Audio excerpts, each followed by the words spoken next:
Capucine ne viendra pas aujourd'hui. Elle est malade. C'est juste toi et moi. Ouais, je sais, ça craint.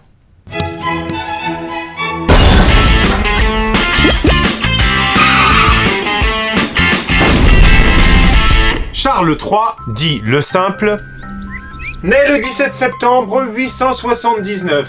Il est le fils posthume de Louis II le Bègue, mort à Compiègne le 10 avril 879, et d'Adélaïde de Paris. Atmosphère! Le qualificatif de simplex accolé à Charles, devenu le Simple, apparaît dès la fin du Xe siècle et signifie Honnête, sincère, franc, doux, pur, convivial. que de nobles qualificatifs pour un roi finalement. Et ce n'est qu'ensuite, par une fausse interprétation, que les chroniqueurs l'ont employé dans le sens de Sot, stupide, débile, fini à la pisse. ou de simplet. Le but étant toujours un peu de faire passer les dynasties de rois précédentes pour des blaireaux. Et ça fonctionne plutôt bien.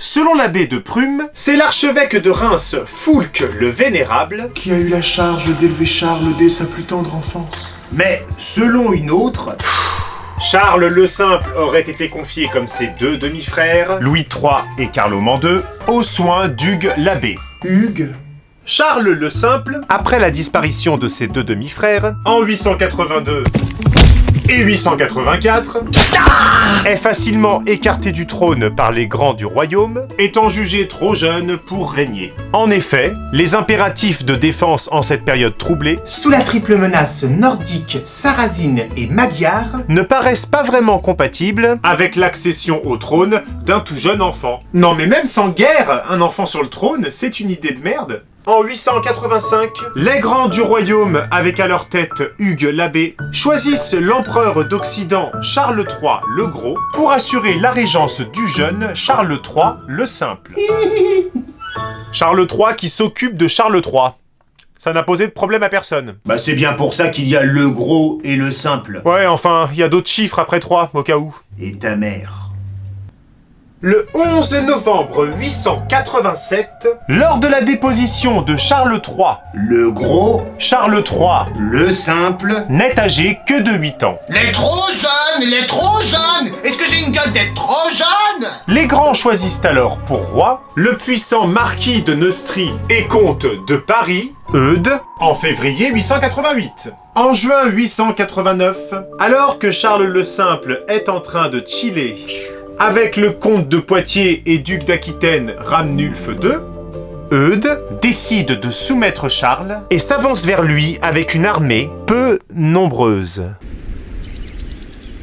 Ramnulf se présente donc à Orléans avec le petit Charles, alors âgé de 10 ans, et les deux hommes négocient. Eudes et Ramnulf, le mioche, il a pas son mot à dire. Je te promets de ne pas t'attaquer, et je te jure allégeance, viteuf. De quoi? Non, rien.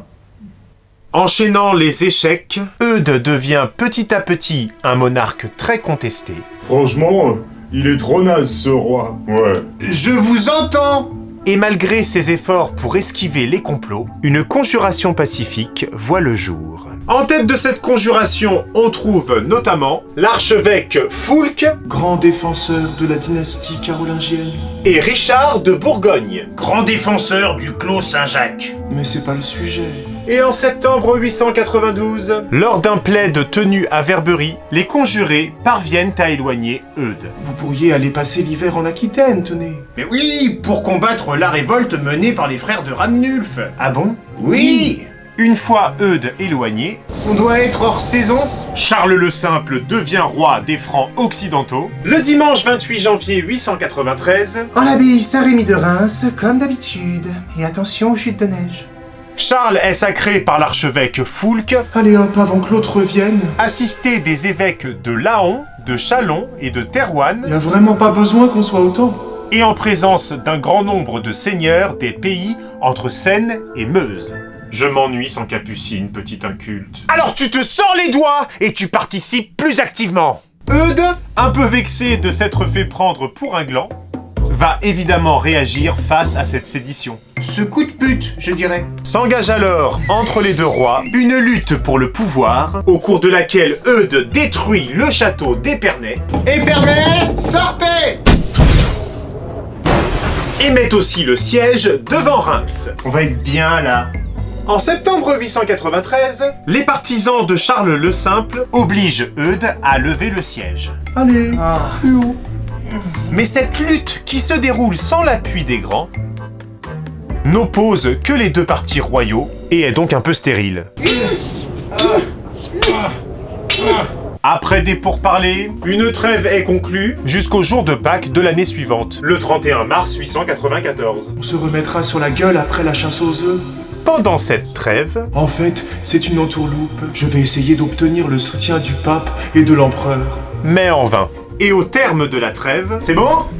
Vous avez trouvé tous les chocolats? Eudes assiège Reims, Encore? ce qui pousse Charles le Simple à s'échapper secrètement. Charles gagne alors la Germanie pour se rendre à Worms où Arnulf de Carinthie, l'empereur d'Occident, tient un plaid. Non, mais littéralement, Le jeune prince carolingien obtient alors l'envoi officiel de troupes pour vous aider à combattre votre rival. Ah, trop cool! Mais alors qu'ils sont en route pour affronter Eudes, les chefs de cette armée de secours vont 1. Se dégonfler, 2. Retourner leur veste, 3. Tomber malade et tous crever. J'attends ta réponse clairvoyante dans les commentaires. Si tu trouves que cette chaîne est un bon cru, abonne-toi. Si tu ne veux pas manquer les prochaines livraisons, tape la cloche. Si tu veux toucher le fond du fût, utilise ton pouce. Si tu trouves que cet épisode a une belle robe, partage-le avec tes amis. Et si tu veux soutenir notre vignoble, fais un don sur la page Tipeee. Petit inculte.